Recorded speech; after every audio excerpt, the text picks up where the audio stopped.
Thank you and welcome everyone to the South Huron budget meeting, November 10th, 2025. And we thank our staff are here this evening to provide us facts and information and to provide the professional advice they always do to help us make the best decisions on behalf of the residents of South Huron. And we're very fortunate to have the staff we have here.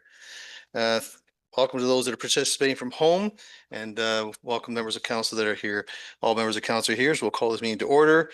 And number two, please, Ms. Basula Carlson. That South Huron Council approves the agenda as presented. And a mover, please. Moved by Councillor Neeb, seconded by Councillor Oak.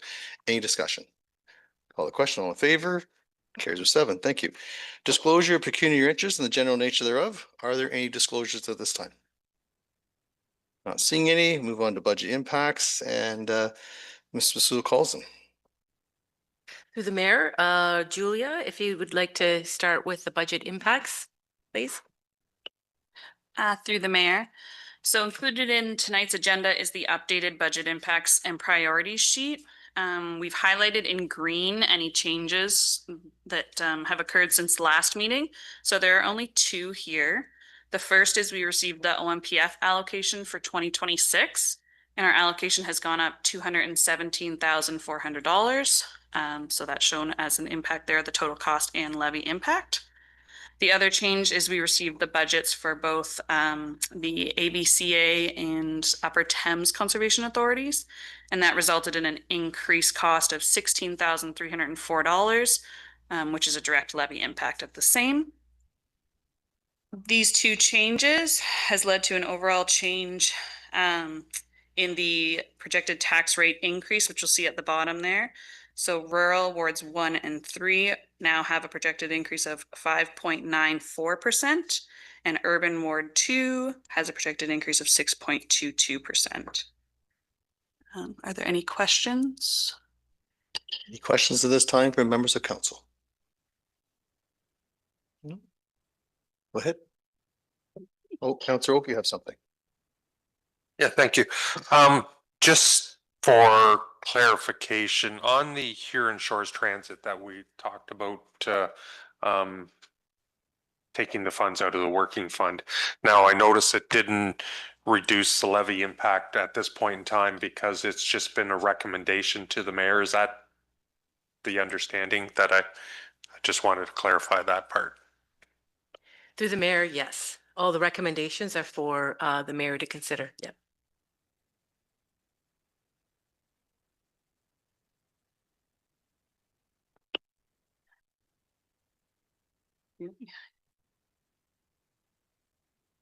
Okay, the next item would be the staff memo, the follow-up from the October 27th, 2025 budget meeting.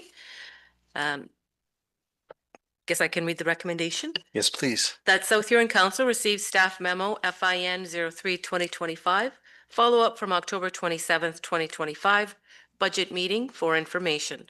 And a mover, please. Moved by Councillor Neeb, seconded by Deputy Mayor. Any discussion?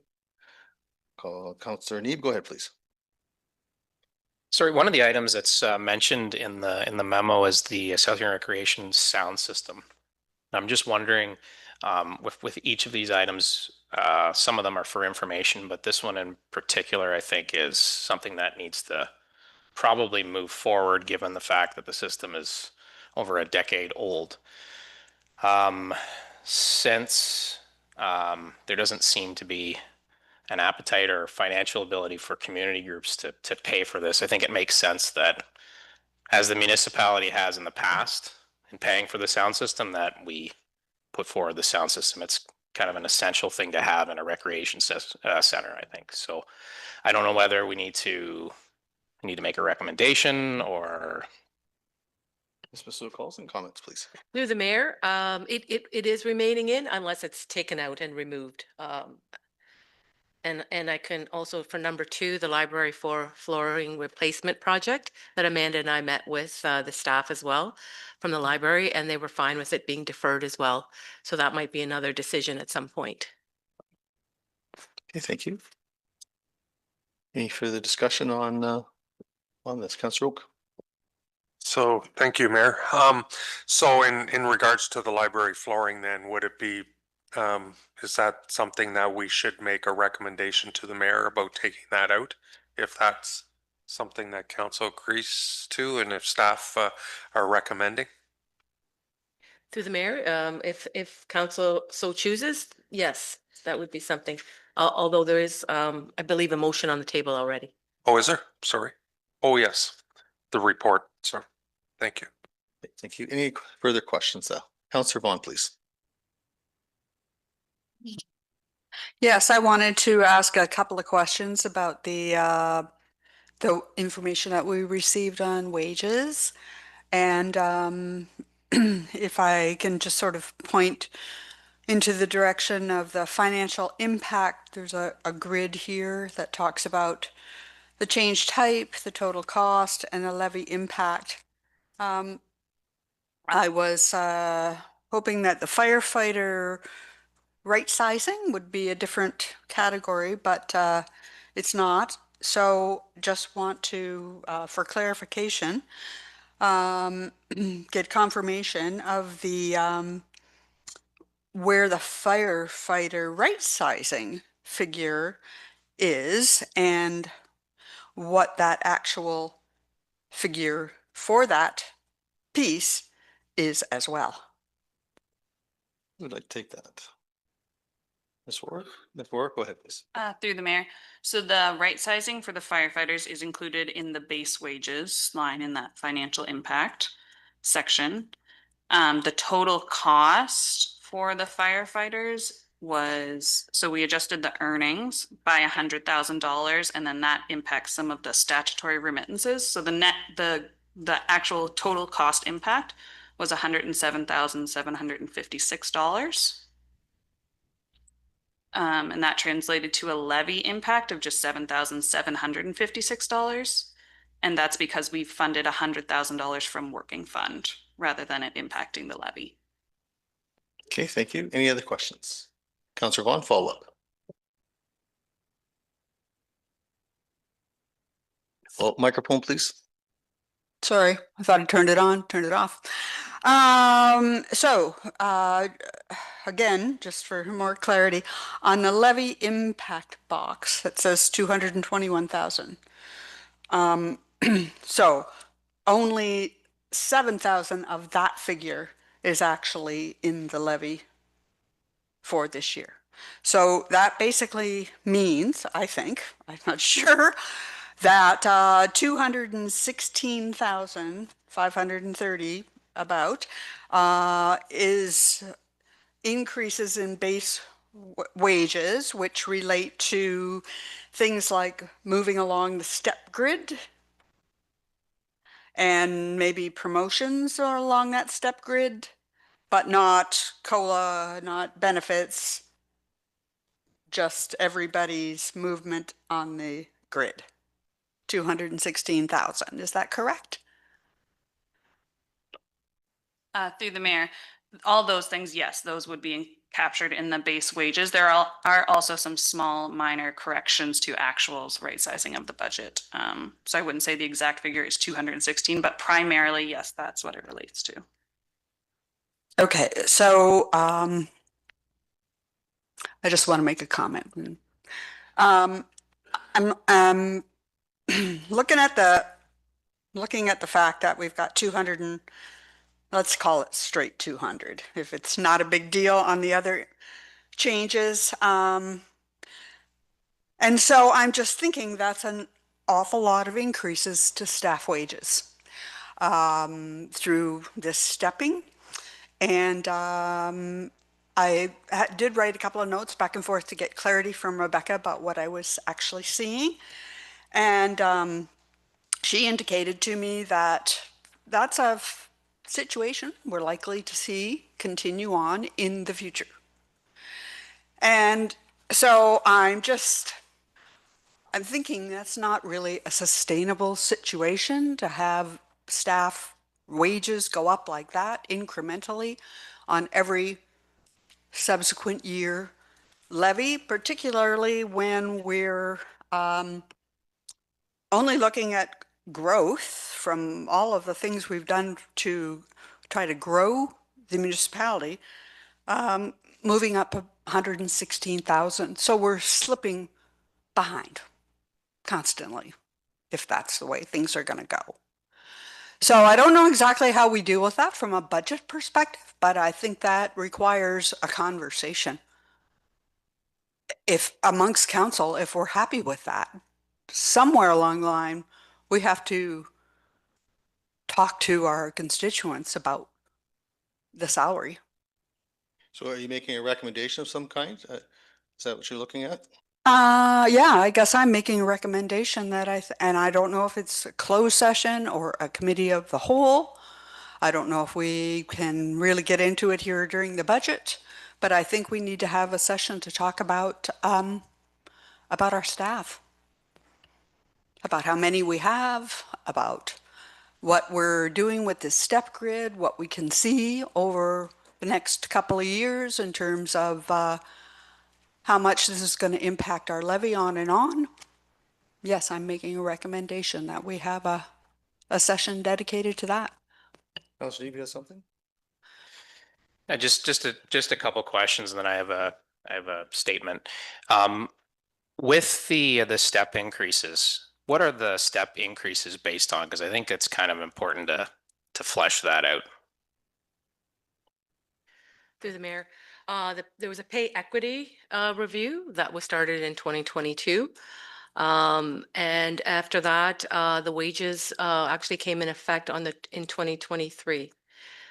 They weren't budgeted for that in 2023, but it was part of a pay equity and a wage review with municipalities.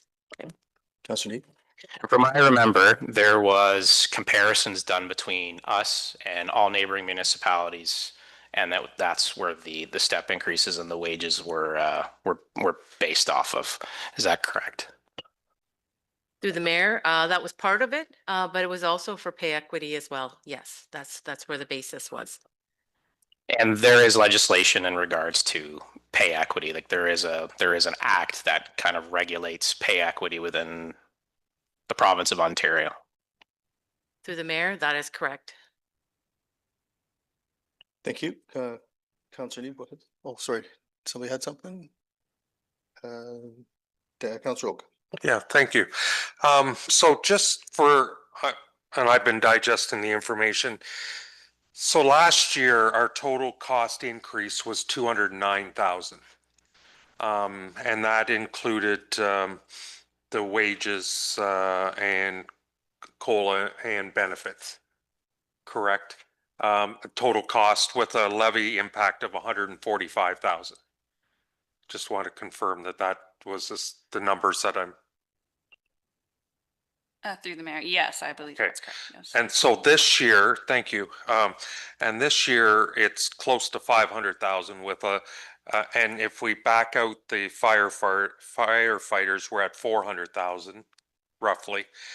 So we're almost 200,000 more than we were last year. So did we have the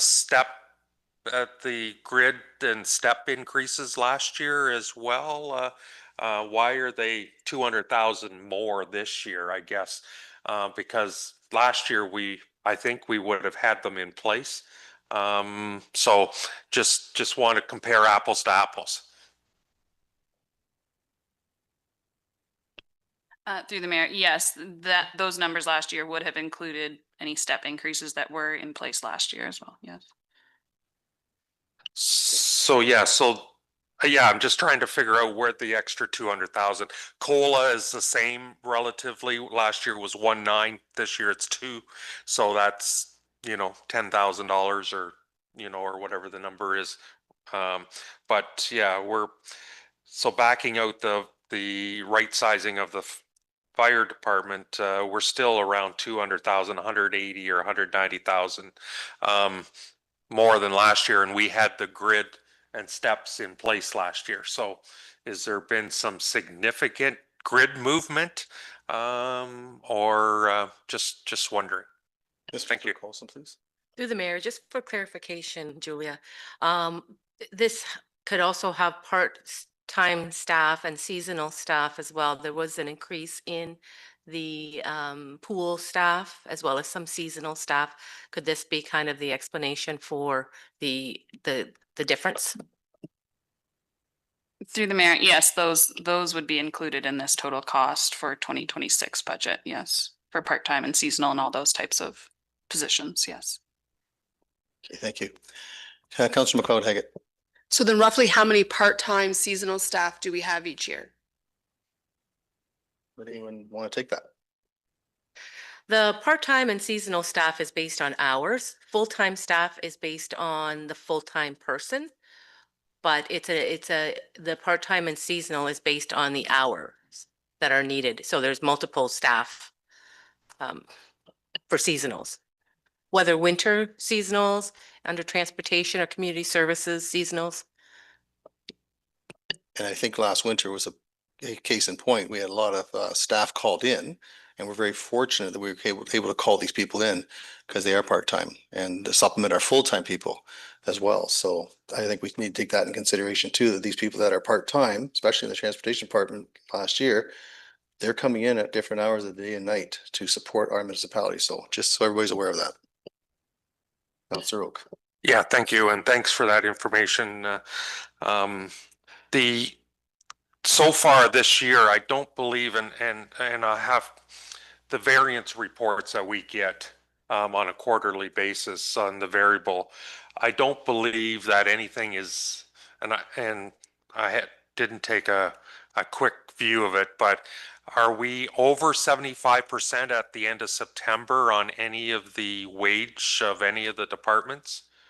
You know, as far as a variance, because I could see the right sizing if we're under budget in a department or something because of seasonal winter maintenance or but I'm just wondering, are we over budget in any of the departments on wages year to date up to the September quarterly? Through the mayor, we are in the process of getting that quarterly report for operating variance to council. And Erin can maybe correct me if I'm wrong since she's drafted this report, but yes, I believe volunteer firefighters for sure, and the pool wages. So those are the two that have the adjustment in this budget as well to right size the budget and actuals. Thank you. Thank you. The deputy. Thank you. I guess I look at it, we did the comparison with other municipalities. We're going through this at the county level also. If we're going to keep good labor or good people, we need to pay the wages. And I'm with Councillor Vaughn. I'm pretty tight when it comes to that too, but I just think we have to keep up with the rest of the world on wages. So thank you. Yeah, and to your point about the county, there's a discussion also about attracting people, right? Retention and attraction. There's a huge cost if someone leaves and then you have to retrain. And there's a huge cost in every element when it comes to human resources. So our greatest resource is our human resource. Any questions? Any comments further? Councillor Neeb. No, just a comment that we went through the process of pay equity and receiving reports and hiring consultant in 2022, and we received a report, I believe, 2023 that outlined all the details. And I think all of us around the table, all 7 of us, voted in favor of it because I think we recognize the importance of having good staff that want to stick around, that do see a future here, that don't get pulled away to other municipalities as staff do across the province of Ontario. They get poached, and we have good staff. We want to keep them and keep them invested in our community. So, yeah. Councillor Oak. Thank you, and I agree. You know, we do have a great team, and my confusion is just last year we had grids and steps, and it was 200,000. Now we have grids and steps, and it's 400,000, I guess, and that's with the same COLA. So I just wondering how it's 200,000 when we're doing the same pay equity grids and steps. All of a sudden it's an extra 200,000. That's just the question I had. So, Councillor Neeb. But I wonder, and I don't have the answer to this, but I wonder if that's just this year, whether this is just I wouldn't want to say a one-time thing, but at the same time, who knows what the step increases will be next year or the year after that. I think it just depends on where they are in the pay grid. And I think too, we're kind of getting into operations when we get into this. I think we governed, we set up pay equity structure and provided that to staff, and they've carried that out. And I think we're starting to get into the weeds a little bit with operations. Thank you. Any further discussion under this item that we're 4.1? Councillor Vaughn, you had something? I just wanted to say that, yes, I would agree that our staff are a very important part of what runs this municipality. And I know there are labor laws, and I know we all sat here with the pay equity, and I know we all sat here also when we talked about our firefighters and bringing them into parity with the same kind of equity. But I am concerned about the fact that just that pay equity movement up has cost us on its own a $200,000 jump. And I don't have the answer or confidence that I won't see that again next year. And so I realize we're not a business per se, but if I were running a business and I were seeing my wages move faster than my growth, I would be concerned. And I don't know that the answer to that is just business as usual and have the taxpayers pay for that. I don't think it's getting into the weeds when I'm looking at the budget over 2025 to 2026 is a 7% increase in wages overall. Everybody's not getting that out there in the rest of the industry. So why are we? And that's the kind of question that I think our constituents will want to have answered. And so I don't think I'm getting in the weeds. I think I'm asking valid questions. And if there's notwithstanding management decisions, if you will, that have been made before, if this is going to put us down a slope where we're going to see incremental increases above and beyond COLAs that are 200,000 because of step increases, then maybe we should take a look at what we're doing. Okay, thank you. Any further discussion? Okay, we have Councillor Dietrich. Go ahead, please. To the mayor. I totaled the wages and benefits for all departments, and I come up with $5,086,440. You can correct me at any time. That's just a number, right? And then I figured out the budget, and I think there's $1,348,536 that's over and above. That was budgeted, but we haven't used it. Where does that money go? Can staff member, they will respond? I wouldn't be able to speak to those exact numbers without, just- checking, but if there is a surplus in wages and benefits, that would go along with the overall surplus for the department and the corporation, and any surplus or deficit, if it's in a levy funded department, would go into the working fund reserve at the end of the year. So can we use that for anything else? Yeah, through the mayor, yes. Okay, I'll bring that up later. Okay, thank you. Thank you. Okay, if there's no further discussion, we have a mover and a seconder. Call the question. All in favor? And that carries with 6. Thank you. Thank you. 7. Thank you very much, Councillor. Okay, moving on to number 5. There's no presentation. Sorry, go ahead. Now that we did that motion, I'd like to make a motion on the library flooring. To remove make a recommendation to the mayor to remove that from the defer, which is really removing it from this year's budget, right? Defer it to a future year based on staff recommendation. Okay, I'll just turn to our clerk to make sure that it's prepared properly.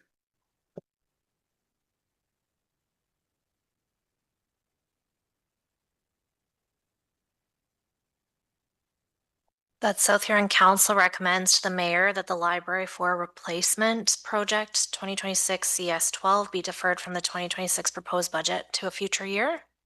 So moved, Councillor Oak. So moved. Is there a seconder for that? Councillor Vaughn seconds. Any discussion? Deputy, no.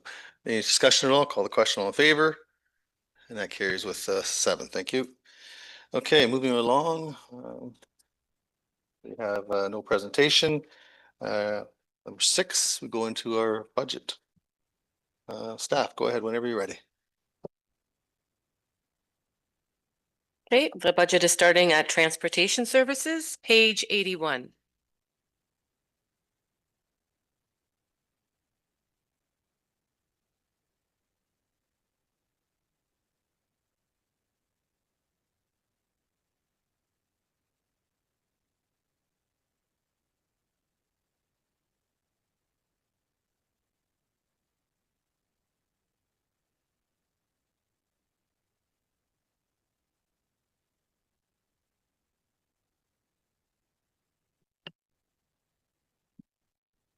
Through the mayor.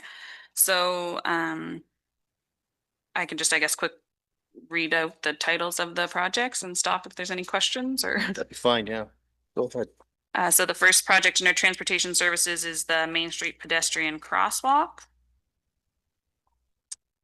And then there's the sidewalk replacement. Councillor Oak, go ahead, please. Yeah, thank you. On the sidewalk replacement, just a question, I know we're using the state of the roads infrastructure, just wondering, how do we decide which ones we're doing first, I guess? They'll be referring also to the SOI because they've kind of got in there the priority and the scoring of those sections. And then it'll be going out and determining whether there's a lot of bad sidewalks. So it, yeah. Councillor Oak. Thank you. And I guess in the past, have we been doing this out of operating budget? Because I know that there's been sidewalk repairs done over the years. Just wondering, is it normally come out of operating and now we're capitalizing it, or what's the strategy here? Through the mayor, yes, it generally comes out of operating, but there's not enough funds in the operating to keep up with the sidewalks that do need replaced. Councillor Oak. And just one last question. The deferred revenue source of funding, what is that deferred revenue fund, I guess?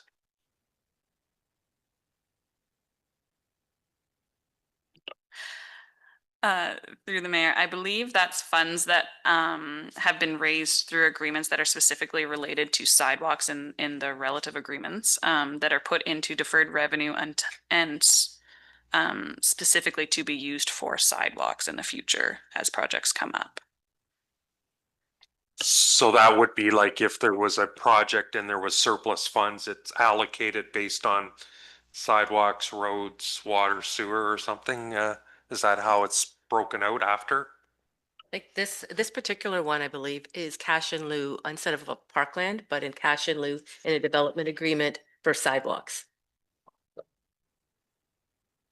Okay, any further questions on that? Deputy, go ahead, please. Thank you. When we do our sidewalk replacements, I understand it's not a huge long stretch, but do we do any contracting or do we check with other contractors or do we just use one, or how does that work? Can you explain that, please? Generally, it's just following the procurement policy. If it deems 3 quotes, then we have to get 3 quotes. Well, thanks. Well, I just look here, it's $100,000. So that's. Through the mayor, sorry, that would be tendered. This year, this project would be tendered. Thank you. Okay, thank you. Anything further on sidewalks? Thank you. Moving along. Go ahead, Julia.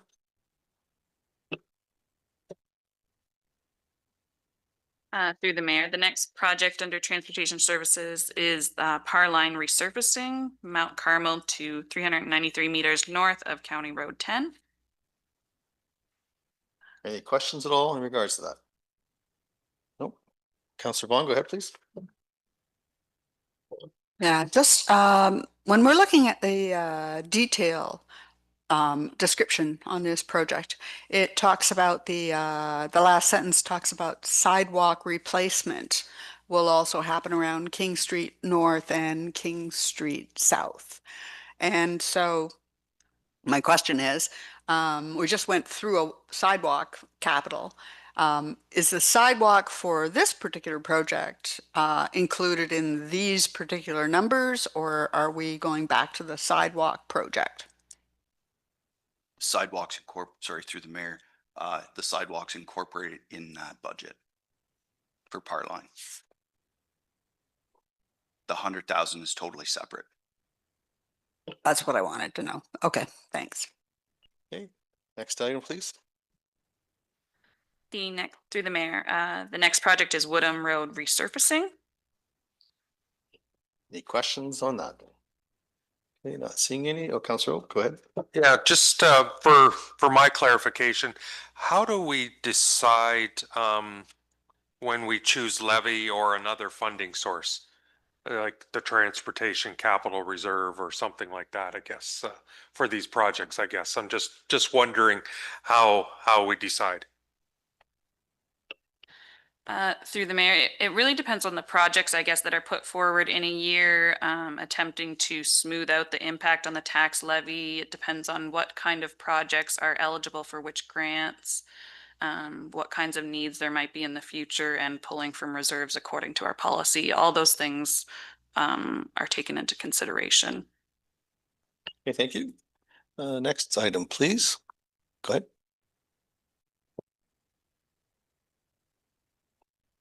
Through the mayor, the next project is asphalt maintenance program. Any questions? Counselor Oak? Yeah, thank you, Mayor. I assume in the past when we've done repairs, like there's been patching done, you know, like this year on Morrison and different things, we've taken that out of operating.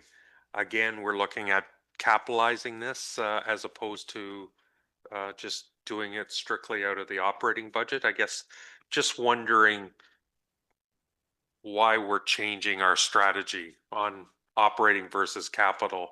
Again, I know you said there's not enough in the operating on the one, but I guess just wondering where we draw the line, I guess. Through the mayor, yes, it just like you said, it's through the capital. Like this year would be through the capital. The operating doesn't have enough.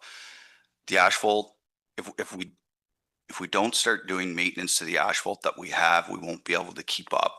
We need to try and do the crack sealing, do preventive maintenance on those so we can gain some extra years of life out of them. We want to try and extend the life as far as possible as we can, but within the operating, there's not enough funds. Like, yeah, we have done some through the operating, but it's just little bits and little bits here where we need to start thinking a little larger. Counselor Oak? Thank you. That's good. Thank you. I just wanted to have in my head why we're changing our strategy, and that's good. I noticed in the funding sources here, is there a reason we didn't use the transportation capital reserve for the whole amount? Why there's 3,300 going against the levy? Through the mayor, I believe that was based on the calculation of 25% of the prior year's contribution to reserve. We've limited what we're taking out by that. Thank you. And it's a good project to have because it does extend our road life for decades. So thank you very much, staff, for thinking like that. Any other questions on that? Not seeing any, move on to the next item.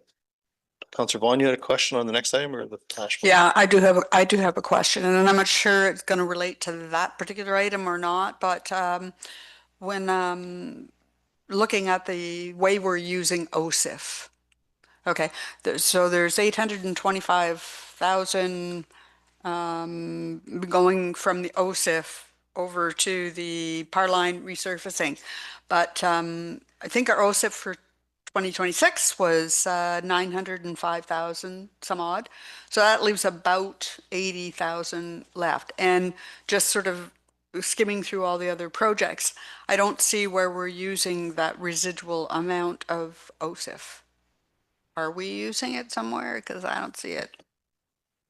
Through the mayor, no, we are not using it elsewhere. So that would just sit in that reserve to be available for use the next year if it's not used. Okay, so I just go into the transportation reserve. They actually have their own specific reserves. Okay. Oh, right. Yes, they do. Thank you.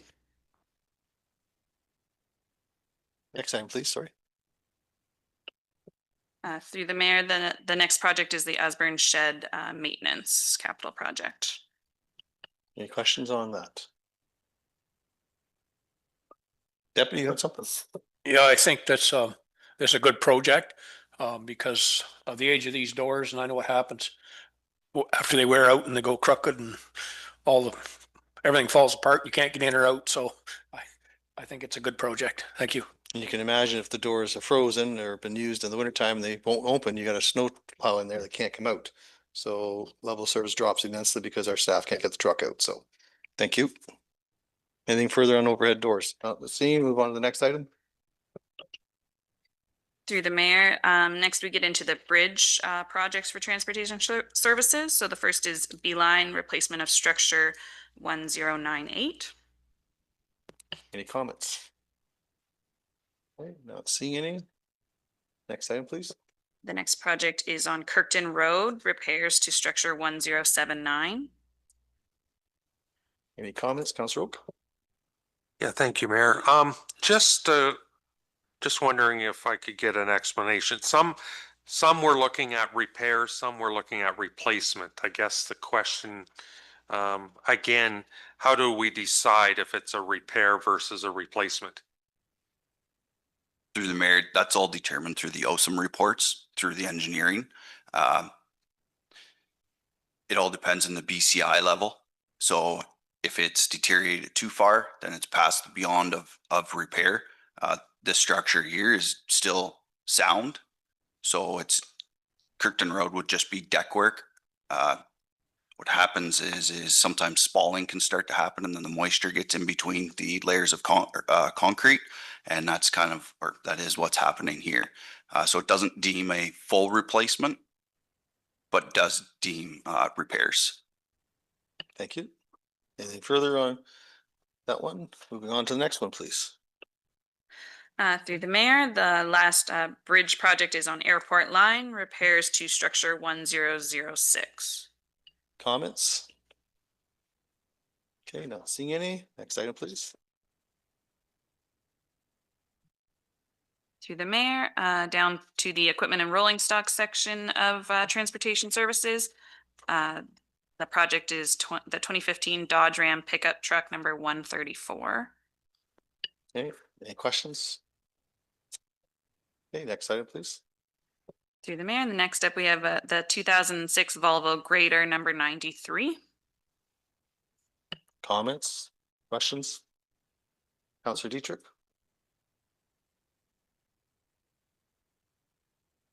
It's about 20 years old. I don't think it's wore out yet. I had an 886 International tractor with 30 years on it. I got within $1,000 of what I paid for it 30 years ago. If there's as much maintenance done on this as what I did on my tractor, it should last a little longer. Through the mayor, this piece of equipment is worn. The circle needs to be redone. There's motor work that needs to be done.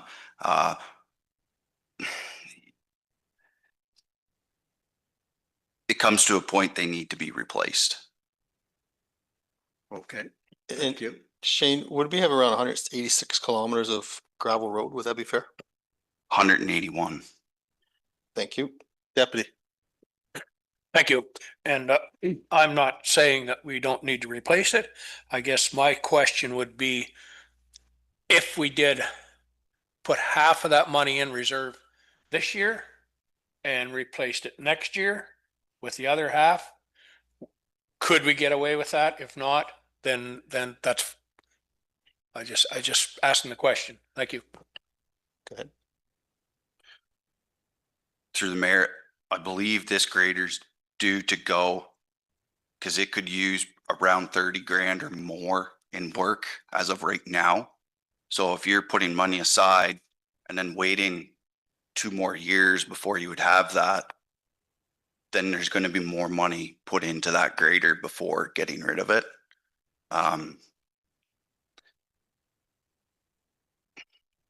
Everything with a grader is about 10 times more money than what you actually think it is. Tires alone, you're about $26,000 in tires. To redo the circle, you're about 15 to 20,000. And the circle, that's general maintenance. Anything on the motor is super expensive, especially now. The Volvo motors are kind of, the parts aren't highly available as they used to be when it was built just down the road. I believe it wouldn't really be much of a benefit by splitting it, the cost. Thank you very much, Shane. And of course, when that grader is down for repairs, like you say, no one's getting the road graded, are they? So there's a level of service that you have to be comfortable with. Councillor Oak. Thank you, Mayor. The quote here, or the price, does that include the plow replacement as well in this? Because I assume the plow is worn out as well. Through the mayor, yes, that's suited up also for winter. So wing and one way. Okay, thank you. Next item, please. Oh, Councillor McLeod-Haggard, go ahead, please. Sorry, I'm just through you, Mayor. I'm just wondering, when we're getting reports back on replacement equipment and trucks where some of them just seems to be a bit of a cut and paste that it's part of the fleet management, and if we don't replace them, blah, blah, blah. Why are we not getting a little bit more information on this is the maintenance that's been done even in the last 2 years? How much has been spent on the maintenance, the repairs? The truck has been down this many times, maybe to give us a better understanding of why these things are needing to be replaced. Anyone want to take that? I think it's pretty obvious if the trucks are down, you know, that's a challenge, of course. So, but Shane, would you want to answer anything? Through the mayor, since I've been here, we've never done that. So I can't really answer that question. Great, thank you. Mr. Sue-Colson? Yeah, through the mayor, we have been basing it on the fleet management policy. If council wishes more information, then specific information on each piece of equipment. I guess we'd need to know specifically what you're looking for. If it's the list that you provided, we can bring a report back. I'm just curious why, to me, if we're replacing stuff and rather than just having the cut and paste of what piece each truck or equipment needs to be replaced for, I get it, things wear out, but if we had the information of like what you had said, that the circle grid or whatever is gone, this is what it's going to cost to replace it. It just helps us balance out replacing it, keeping it, splitting it, putting it where it should go. I do recognize though, Mayor, that if it's down, it's out and it's not, work isn't happening. Through the mayor, that is part of the fleet management policy and part of our jobs as staff to determine it as well and to provide the recommendation to council based on the fleet management policy and our opinion on what the recommendation should be. That is also a staff operational decision making. Okay, thank you. Councillor Vaughn, you had your hand up. Yes, I just wanted to know how many graders like this do we have? Through the mayor, there's 3 in There's total, 3 graders in total, yes. 3 in total. And so one of them we're looking at doing in 2026 and then one in 2029 and then way out to 2035. Okay. And are they all used for snow or also for gravel roads and grading?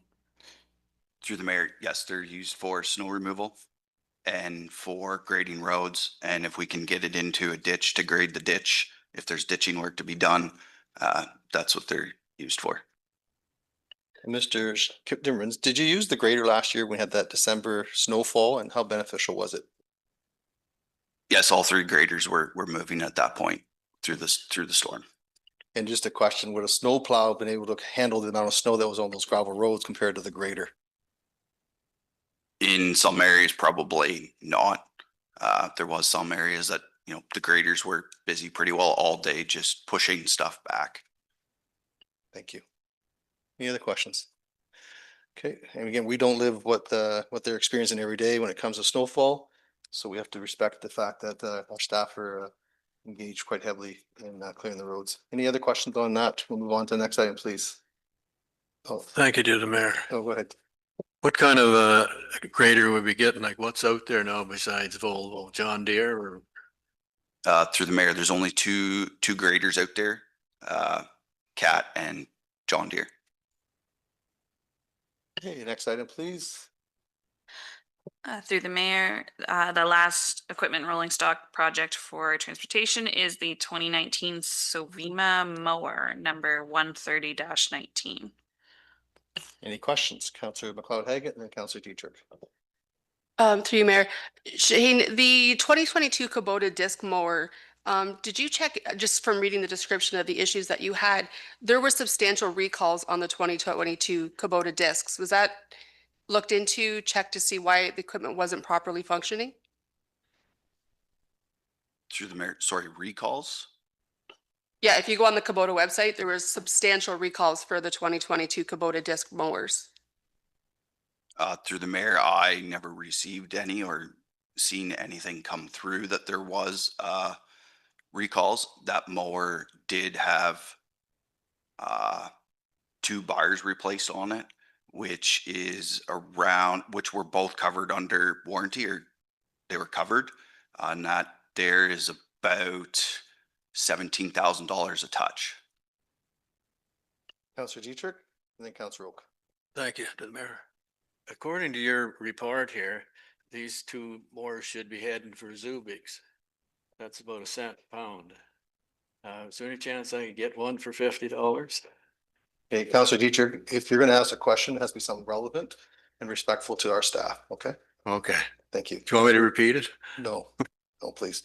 Councillor Oak, you had something? Yeah, I guess, thank you, Mayor. I guess I'm just surprised that the 2022 is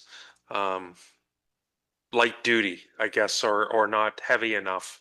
I assume when we tender out the tender that the disc mower would be such that we've done our research to make sure it's what we need.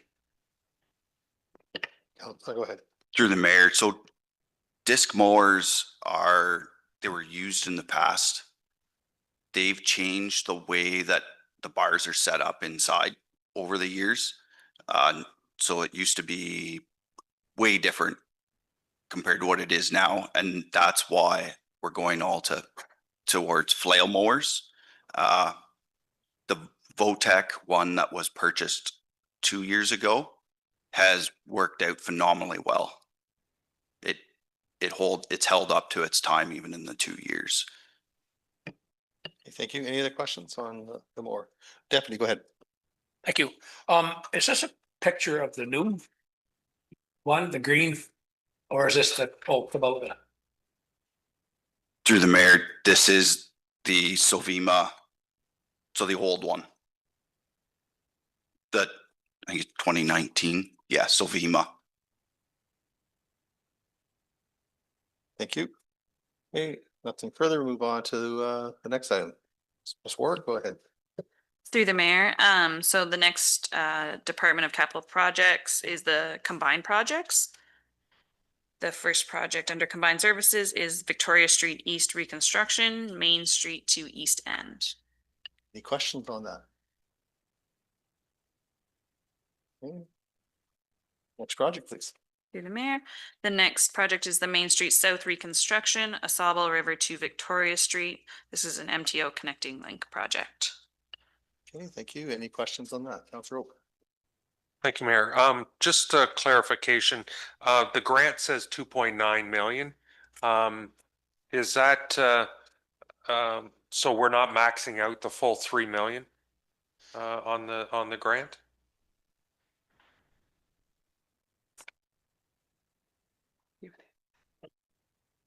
Through the mayor, that would be because some of it will be used in 2025. Oh, okay. Thank you. Thank you. Anything further? Okay, next item, please. Through the mayor, the final combined services project is the Andrew Street reconstruction, John to Sanders. It's the engineering for this project. Any questions? Councillor Oak? Thank you, Mayor. I just noticed, and maybe it's a duplication, but in 2035, the project's in there again on our sheets.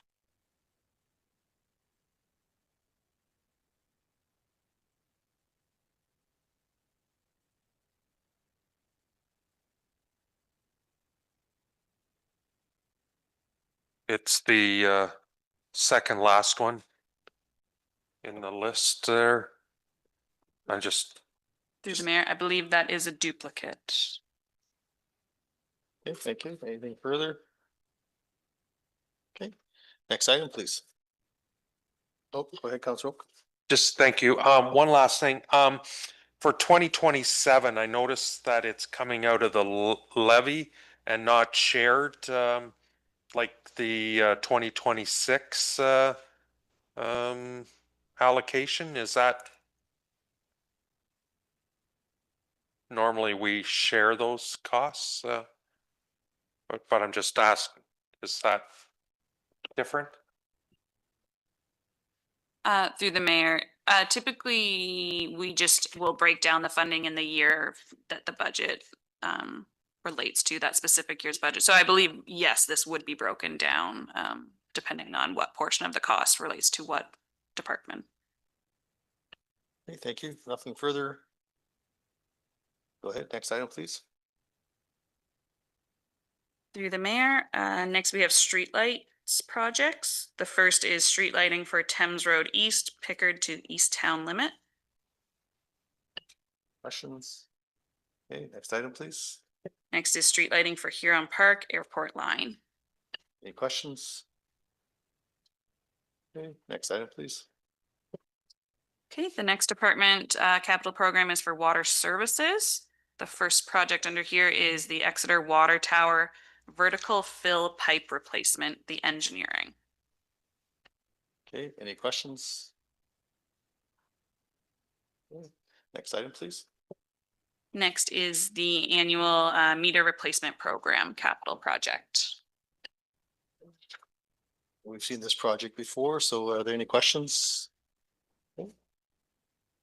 Thank you. Go ahead. Thank you. Next up is the SCADA upgrades. Questions? Thank you. Thank you. Then replacement of 82 Nelson Street parking lot. Any comments? Deputy, go ahead. Thank you. I guess my thoughts are, we put this off last year and, I know it's not getting any better, but this is a big cost. And is this part of the water sewer that is paying for this parking lot, or who's paying for it? Through the mayor, this would be coming out of the water capital replacement reserve. So yes, it's the water and sewer customers that would be paying for this via the reserve. Okay, thank you. Councillor Vaughn? Yes, so not sure if the picture itself is totally accurate, but this is described as being for the parking lot. And there's also a sidewalk in a bit of the picture here. So No, there's no sidewalk. It's just all. Through you, Mayor Finch, that's just I don't know my correct curb, but that's just a rollover curb. There's no sidewalk in front of that parking lot. Okay, okay, thanks. Thank you. Any other questions? Okay, please proceed. Through the mayor, the next project is the South Road Water Main Extension, Corbett Line to Grand Bend Line, engineering. Any questions? Deputy, go ahead. Thank you. It says in here that the tanker trucks are an emergency supply feed from Lambton Shores. What is the cost of that, getting that water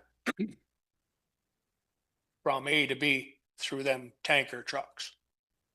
Like, how many times do we use it? Would anyone have a guess or would like to speculate or? Through you, Mayor Finch, it all depends on the location of the shutdown. So without having that backfeed down South Road, it depends where the shutdown is. Don't quote me on it. Last year, there was a shutdown that involved work at a chamber. Through that, we had to support the system via tanker trucks because we weren't able to feed any other way to keep residents with water. And this is a Lake Huron primary water supply shutdown. And through the last few years, those shutdowns have only been increasing exponentially. So I see there is a way of feeding this from Lambton Shores back through. Is that correct? Through you, Mayor Finch, it does depend on the location of the shutdown, if we are able to do that with our system. Okay, is there any further questions? Okay, next item, please.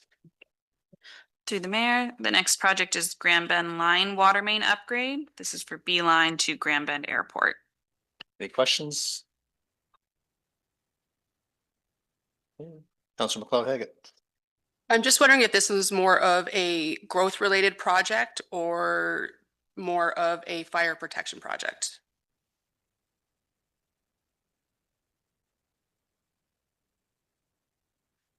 Through you, Mayor Finch, it is a bit of both. It is partially funded through DC charges, but then it is also funded through the water capital replacement reserves. So there is an upsizing to provide fire protection, but also potential growth as well.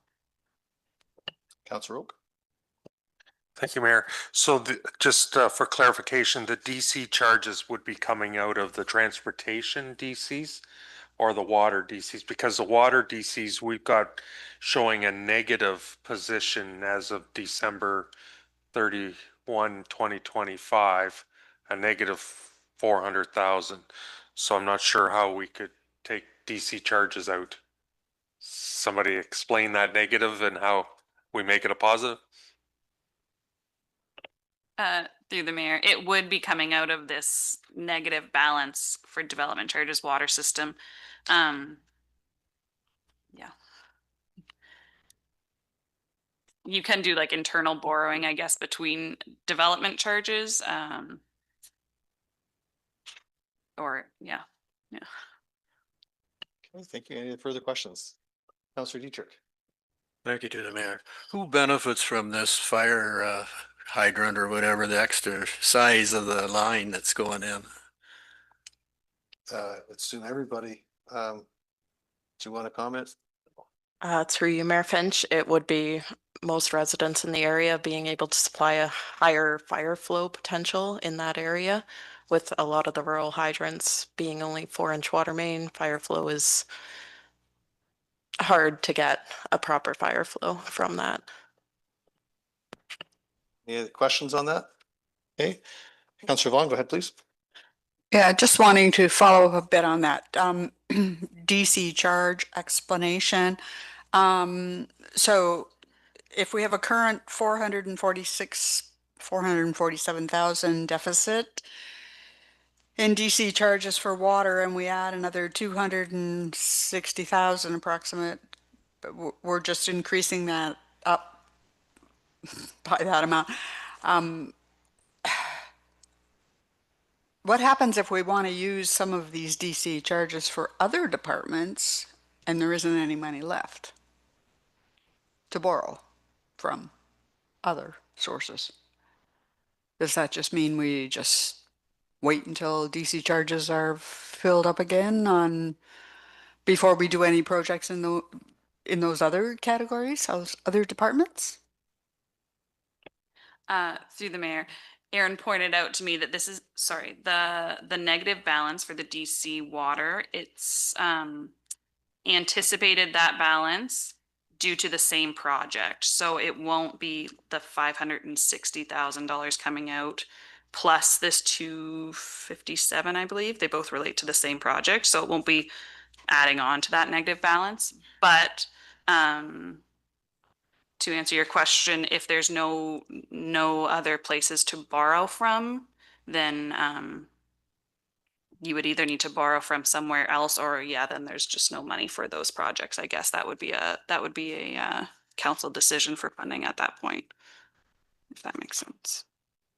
Okay, thank you. Any questions? Okay, not seeing any other. Okay, thank you. Next item, please.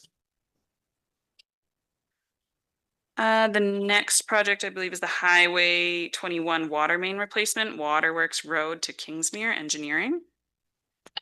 Any questions on that?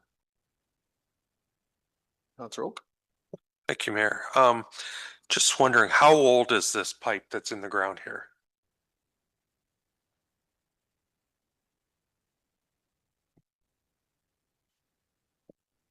Through you, Mayor Finch, going off memory, I believe it's somewhere around 1960. 1969. Before or after the moon landing? Right, that's how long we're talking this infrastructure. Any other questions? No, great, thank you. Thank you. Next item, please. Through the mayor, next is an equipment rolling stock project for water services, the 2018 Dodge Ram 1500 quad cab number 150. Any comments on that? Just to highlight the cost of repairs, this truck is over half the purchase price of the vehicle in 2018, hence why we have to keep up on our vehicles. Councilor Oak? And thank you, Mayor, and that's a fair comment. At the same time, we've spent all this money. Now, maybe it should stay in the fleet for another year or two, because I don't know how many kilometers are on this truck, as part of our fleet management as well. Through you, Mayor Finch, the last vehicle licensing that we did, which was October, the vehicle had over 170,000 kilometers on it. Okay, thank you. Next item, please. Through the mayor, next is moving to the sewer services. The first project is Huron Park sewage pumping station upgrades. Questions on that? Seeing any? Next item, please. Through the mayor, next project is the Exeter Sewage Lagoon sand filter rehabilitation. Any comments? Questions? Okay, go ahead, please. Next is the London Road South Trunk Sanitary Sewer. Comments, questions? Thank you. Then we have the CCTV sewer repairs. Comments and questions at all? Okay, thank you. And finally, the I&I reduction program. Comments, go ahead, Councilor Oak. Yeah, thank you. Just a clarification on the CCTV sewer repairs and the I&I reduction program. I guess the question I have is, so with the CCTV, we've got cameras looking at the pipes. Are we able to see the I&I as part of that with the cameras? Is this like duplication of services, or duplication of processes here that one or the other would find what we need as far as poor condition or leakage? Through you, Mayor Finch. So the CCTV sewer repairs primarily stems from the video inspections that were completed over the last few years. These often found infiltration, so in terms of a cracked pipe, calcite indicating that groundwater was seeping in at joints, manholes, wherever. So with that, it's to repair those hot spots that were found to keep sewage flowing. The I&I reduction program primarily uses flow monitoring, smoke testing, and dye testing. And this will identify other leaks in the system. It will also identify people that have illegal connections, sump pumps, roof drains. So they are similar objective, but they are separate. So they're both aimed at keeping inflow and infiltration out of the system, but they are separate and can't be conjoined. Okay, thank you. Any other questions? Councillor Vaughn? I just have a question about the whole of the water sewer programs here. And I'm looking specifically at sewer right now. All of these projects are being funded by sewer capital replacement reserves. And the dollar figures in the sewer capital replacement reserves definitely exceed the amount of money that is in the estimated balance of what is in the sewer reserves. So how do we do that? We don't have enough money, but we're going to debit that line.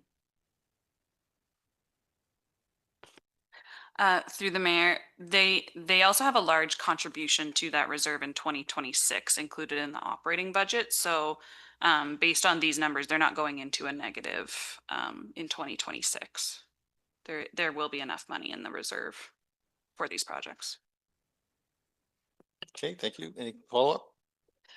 Yeah, but not specifically relating to these projects. More we're still waiting on the water wastewater fee study, and so I'm assuming that in that study we're going to get a detailed explanation of the projects that are going to take place and have some bearing on whatever the rates are going to be going forward. So we haven't seen that study yet, so I'm just asking, are all of these projects going to be in that study? Through the mayor, yes, they are going to be in that study. And we have the workshop booked for the 19th, so we'll have all that information out shortly. Okay, and so if following through on that, we go through that workshop and we don't necessarily like the bottom line in terms of what we see that's going to do to the rates, what's the process for going back and taking a look at any of these projects? Like, we're sort of getting this information for the projects now, but we're not actually seeing the impact, like we see the impact on the levy, on the water piece, until we actually get that study. So what happens then if we decide that we're not going to go with that rate? Maybe we shouldn't do some of these projects. Do we have an opportunity to do that? I'm trying to understand.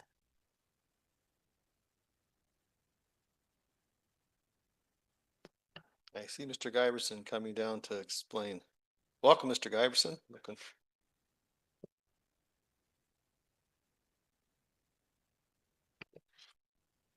Good evening, Mayor Finch and Council. So in answer to that question, the 2026 capital projects as presented here have no bearing, none, on the rate study. It's the projects moving forward have a bearing on the rate study. And the capital projects that are included in the rate study, you already have them, all of them. They're in here. The 10-year capital forecast that you will see at the workshop is exactly the same as what's presented in this 10-year forecast. It is the same capital forecast that's in the master plan. There's nothing new. The consultant will explain the financial impact and the decisions that have to be made, but all the capital projects that are included in the 2026 budget are fully funded, has no impact on the rates, just to be perfectly clear, there is no reason to circle back to amend any of these capital projects because the funds are there and already there with the current rates that we have been charging people up to this point. So people have already paid for what you see here.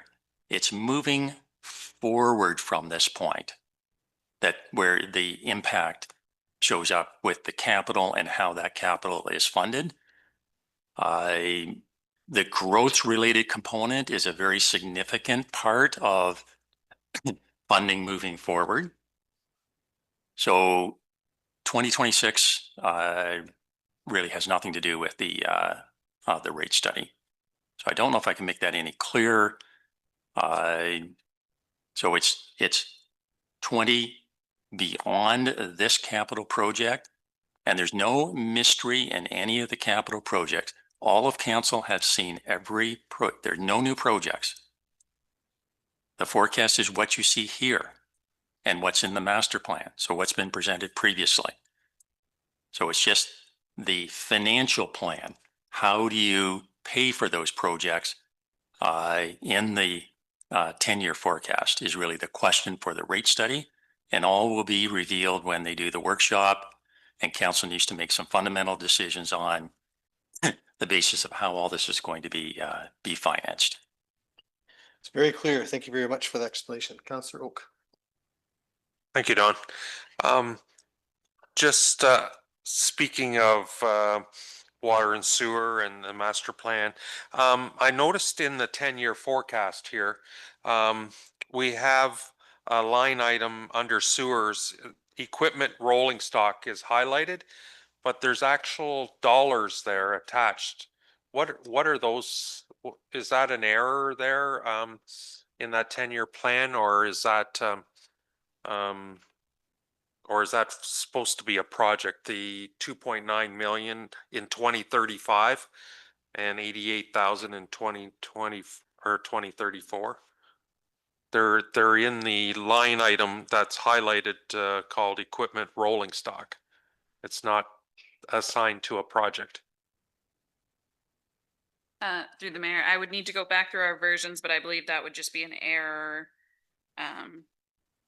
It's not related to a specific rolling stock that's going to cost that number.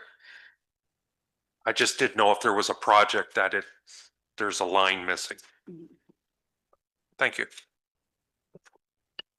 Through you, Mayor Finch, I'm quite confident that that's just an inputting error in the forecast. I wish we owned a piece of equipment that costs that much money, but I don't believe we own a piece of equipment anywhere, including the fire department. It would make for some nice toy, but I don't believe that's just an inputting error. Great, thank you. Any further questions on that? Nothing, not seeing any. Move on to the next item, please.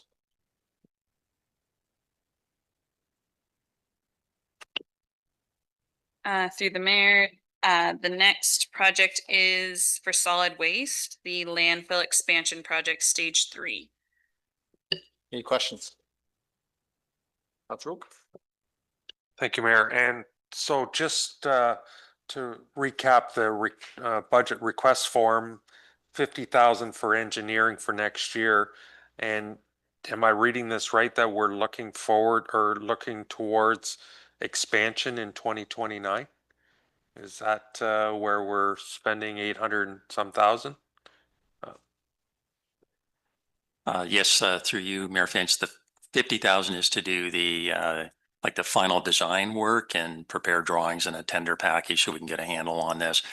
So as soon as we get an answer on what this will look like, that's the plan. And then the reason for, so answer to your question, yes, it's proposed to do in 2029. The reason for selecting that year is in order to accumulate the necessary funds. Thank you. Mr. Giverson, something else? I also just want to take the this opportunity to address the question about the DC charges and the contribution to the Grand Bend Line water main. So that project has been kicking around for quite a few years. Council can recall It's been on the forecast, to my recollection, at least 10 years. It was in the previous master plan as well. So that project was to increase the size of the water main from Beeline, where the 250 water main currently ends, and we only have a small 100 millimeter water main that continues out Grand Bend line to the Grand Bend Airport area. And it originally started as a proposal to increase that so that there would be fire flow that would support industrial, commercial, like employment type development on the Grand Bend Airport property.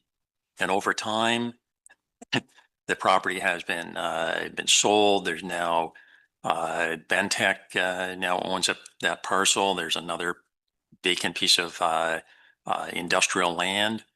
The project, so it's been evolving over time.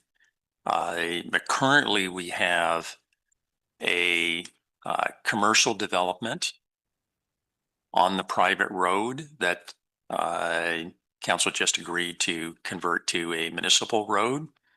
And this would provide fire protection to that facility. That facility is dependent on this water main. So if this water main doesn't proceed to provide fire protection to hydrants on this property, they have to revamp their design to have firefighting from storage tanks in the ground with dry hydrants. So it's making this kind of decision facilitates development that's very real. Like they're building that facility, and this provides the proper fire protection with upgrading the size of the water main to that location. So we can have larger pipes go in with fire hydrants on the site. It's a significant advancement of the fire protection in that specific area for industrial type development. The funding on the DCs, the rate consultant, it's a great question for the rate consultant at the workshop, because if DCs go in the negative, I'm not the financial person, but DCs can go in the negative, and there's debt financing for DCs until DCs catch up, because your growth isn't always happening at the same time as you need these growth related projects. So that's the basic financial theory on it, is you'll have large expenditures, but they don't match, and they're never going to match exactly as the funds come in, because you can have growth happening over a period of time, but you need a large expenditure. That's a business approach to use debt financing to finance it while you're here, and then you continue to reap the rewards of the growth. For this particular water main, we'll have DCs immediately from this development that is already approved. And then there's potential for 2 other properties in the area to reap more funding. So the DCs in the negative is more of it's a timing issue, but I'm not the financial person, just to be clear. Thank you very much, Mr. Giverson. Well done. And I guess the goal of every council is to be visionary in how they move the municipalities forward. Any other questions on that item? If not, thank you very much to our staff for providing the expert information, and we'll move on to 7.1, please.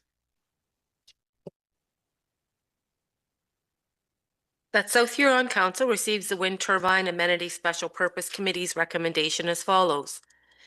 $25,000 to the Sunset Community Foundation for the South Huron Vitality Fund to be funded from the Wind Turbine Amenity Fee.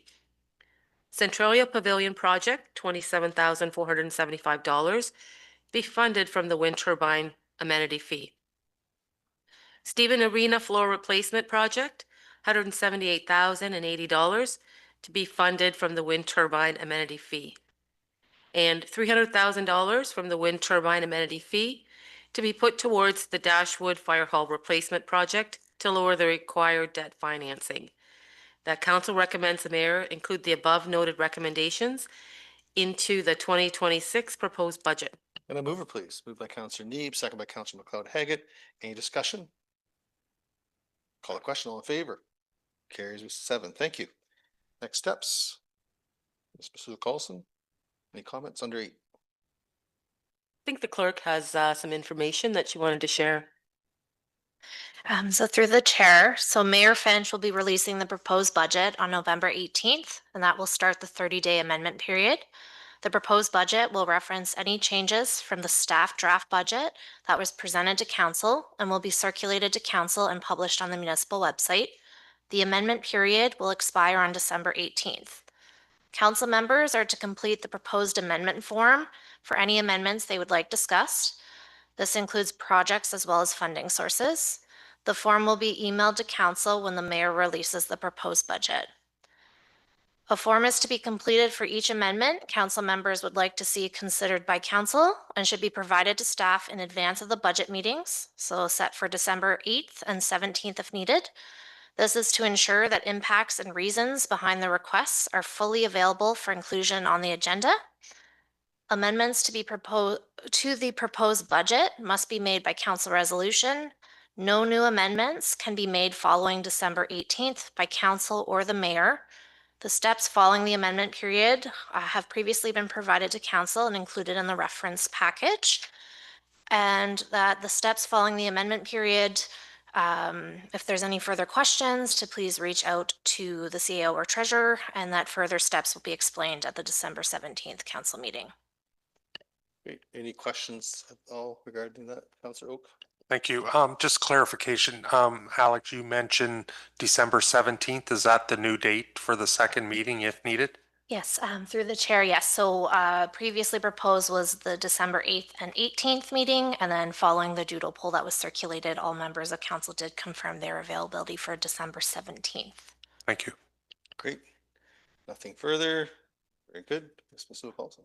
To the mayor, Alex, if you wouldn't mind just explaining a little bit more on the amendment period, and that as far as any amendments that need to happen during that period, and if they're not, then they're not able to be overridden or anything further on.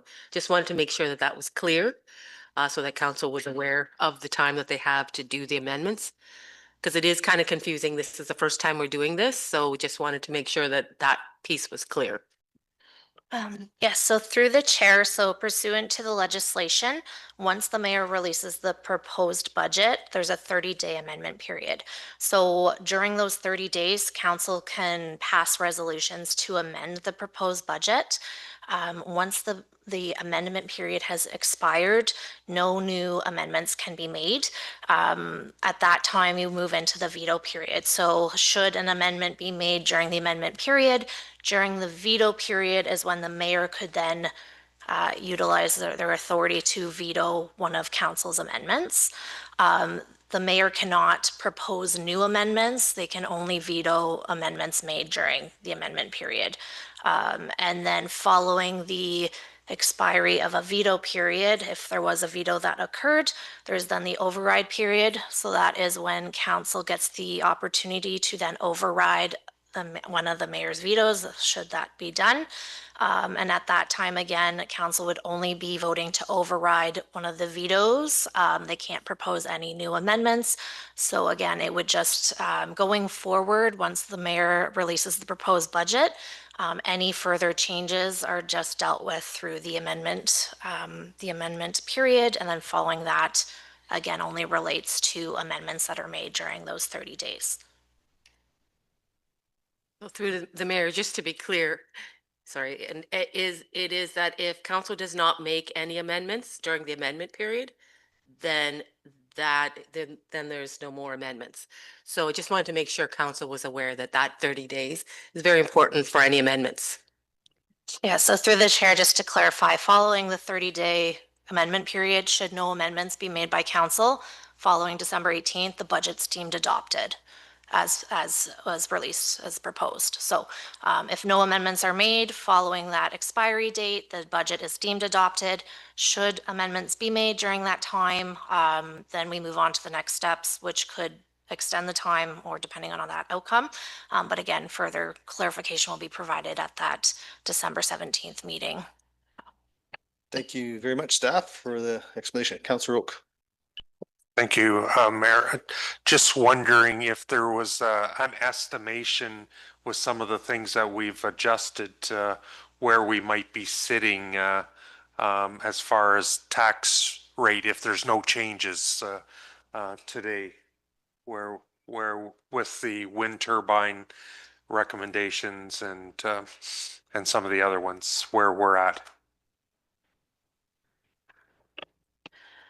Through the mayor. So I've got just a working copy that shows approximations. And the changes that I've captured in here are the funding from the working fund reserve for the Huron Shores Area Transit. Pulling from the general admin capital replacement reserve for the roof replacement. The Centralia Pavilion to be funded via the wind turbine, the Stephen Arena flooring to be funded via the wind turbine, and then deferring the library carpet replacement. So those are the changes that have impacted the levy. And those changes all together result in an approximate tax rate increase for rural wards of 2.87% and for urban wards 3.52%. Thank you. And any indication on the insurance side of things yet, where we're at? Through the mayor, no indication. The range of impact, if the increase were 5%, let's say, it would have a rough impact of like $16,000. Just to give an idea of the total cost impact. Yeah. Great, thank you. Are there any further questions before we go to the adjournment? Councillor Vaughn, go ahead, please. Yeah, just more about the whole new process that we're going through. So on November 18th, the mayor's going to give us his budget. And then there's an opportunity for us to, I think I heard, fill out applications for amendment. Is that a individual situation where individual councillors are filling out an application, or is that all of council, or what do you actually mean by that? So through the chair, there's a specific form that pretty much just indicates the mover. So if a specific council member wanted to move an item, Right. So it indicates it's got drop down selections, but indicates who's the mover, so who's bringing this forward, including which department or type of project it relates to. It also kind of falls on indicating like what the financial impact would be. There was copies of this were included in the October 27th agenda under next steps, but we will also be emailing the form out. So it's a fillable form that council can fill out. Again, it just requires one mover, and then it would be included in the agenda for council discussion and voting at that time, should they choose. Okay, so it is an individual type of move, resolution being moved. You want it ahead of time so that staff can all take a look at it, and then it'll be presented to the whole of council on the 8th of December for us to talk about it then. Correct. So through the chair, so to have it included in ahead of time allows staff the opportunity to review and confirm all impacts. And that way the information is included on the December 8th agenda. So council's aware of it prior to that meeting. They have some time to digest and review. Councillor McLeod-Haggett and then Councillor Oak. So then let's just play this through then. So Councillor Vaughn has submitted something. We've now reviewed it. There's someone that has seconded it.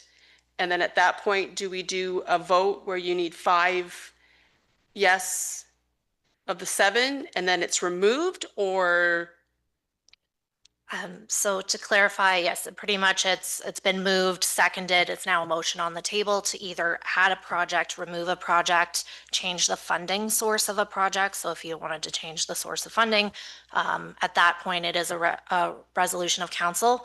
And at that point, you are not recommending to the mayor now. It's that council removes whichever or adds whichever to the budget. Once an amendment has been made, that is now an amendment to the budget, and therefore is could be dealt with through the veto and override period later on, should that take place. Thank you, Councillor Oak.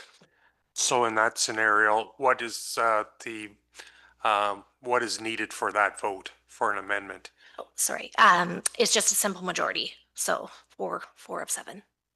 The override is when you require, if a veto were to occur on one of the amendments, to override, you require 2/3 majority. So that's when you need 5 of 7. But any amendments during the amendment period is just simple majority of 4. And just my original reason I wanted to, the December 8th meeting, when do you want to see if there's an amendment in your mailbox, to give you guys time, to be fair? Through the mayor, if you want to contact me directly, and then we can set up a meeting if you do have one of these forms, and we can help you work through it, as well as help with the budget impacts and others. And one of the reasons we wanted to do this as well is so that it's all transparent, because with the mayor, just to know what's changed from the draft staff to the mayor's going to have his own form, so council will know exactly if there's anything that changes and what the impacts are. And then once the mayor releases, it's just so that all of council then is aware of all the changes. It's just a transparent way to get the forms, so all the information there is in front of council for decision making. So we will be publishing the agenda usually the Thursday or 96 hours before the meeting, whenever it's set. So if you could give us maybe a few extra days to set up a meeting with you, that would be wonderful. Soon as you want, in other words. The sooner the better, for sure. Any other questions? Not seeing any. Very good. We'll go to item number 8 or 9, sorry. Ms. Sue Colson. That South Huron Council hereby adjourn at 5:32 p.m. Moved by Deputy Mayor, second by Councillor Neeb. No discussion. Call the question. All in favor? And that carries